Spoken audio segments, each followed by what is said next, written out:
اوریدونکو سلامونه، ستړي مشئ. د دې مهال د مهمو خبرونو ټولګي ته ښه راغلاست. په سر کې د مهمو خبرونو سرټکي.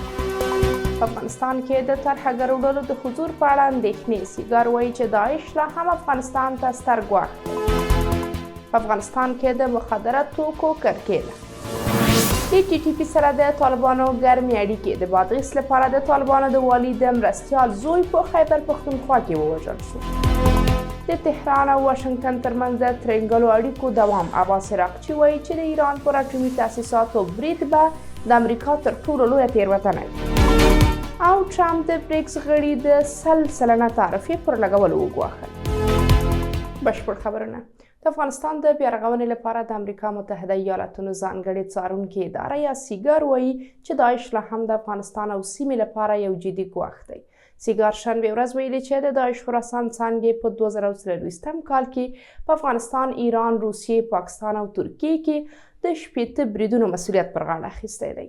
د سیګار په وینا دا شمیرې د 2023 کال په پرتله د ډلې په بریدونو کې 40% زیاتوالی ښیي. دغه بنسټ زیاته کړې چې د ترهګرو پر پناه ځای د افغانستان د بدلیدو په اړه لا هم اندېښنې شته. سیګار په خپل راپور کې په کابل کې د داعش برید ته اشاره کړې چې پکې د طالبانو د کډوالو او راستنېدونکو چارو مخکنی وزیر او د سراج الدین حقاني تره خلیل الرحمن حقاني ووژل شو.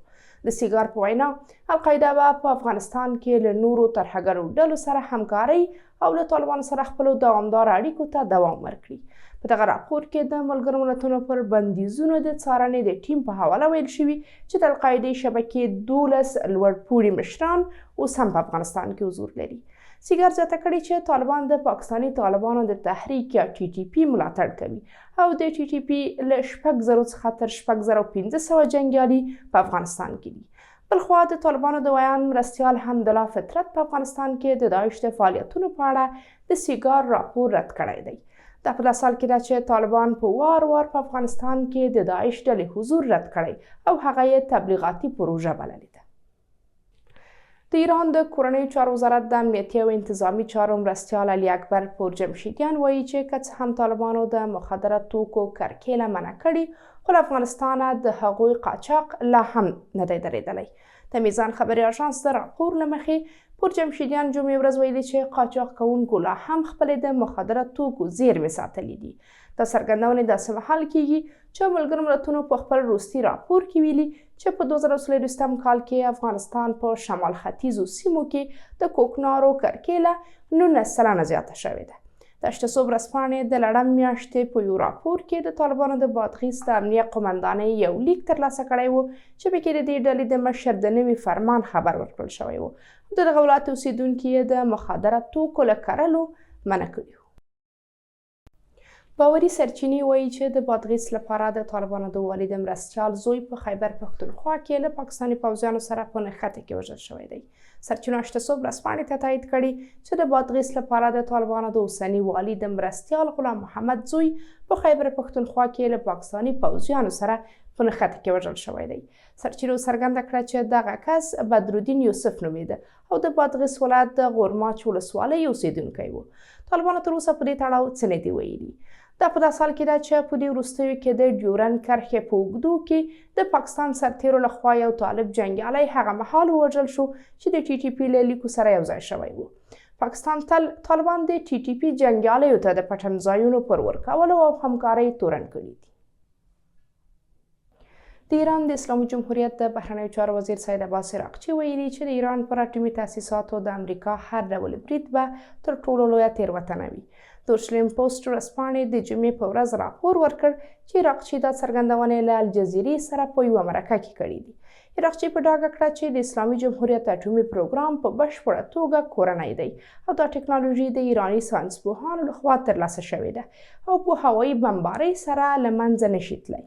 هغه همداراز ویلي چې د دغه هیواد په بیلابیلو برخو کې اټومي سایټونه په پرمختللي هوایي دفاعي سیستمونو سره سمبال شوي دي. دا څرګندونې په داسې حال کې کیږي چې باورونه دا دي د امریکا ولسمشر ډونالډ ټرمپ به د ایران پر اسلامي جمهوریت فشارونه زیات کړي. تر دې وړاندې امریکایي رسنیو د ټرمپ د ټیم په حواله راپور ورکړی و چې ښایي هغه د ایران پر اټومي تاسیساتو برید وکړي.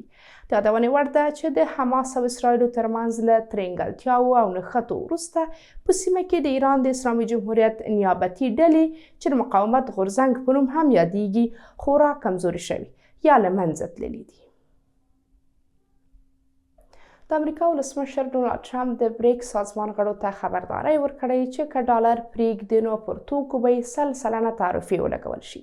رویټرز د جمعې په ورځ راپور ورکړ چې ټرمپ دا مسله په ټروت سوشل ټولنیزې شبکې کې مطرح کړې ده.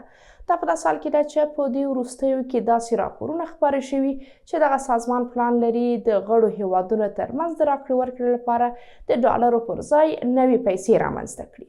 برازیل، روسیه، هند، چین او سویلي افریقا دغه سازمان اصلي غړي دي او د سعودي عربستان او ایران په ګډون 6 نور آسیایي هیوادونه په دې وروستیو کې له بریکس سره یوځای شوي دي. ټرمپ د ټاکنیز کمپاین پر مهال هم دغه سازمان غړو ته ګواښ کړی و چې که چیرې د ډالر پر وړاندې د نوي پیسو د رامنځته کولو په هڅه کې وي نو په ټاکنو کې د بریا په صورت کې به پرې درنې تعرفې ولګوي. قدرمنو لیدونکو دا زموږ د دې مهال مهم خبرونه. تر بیا ښه چا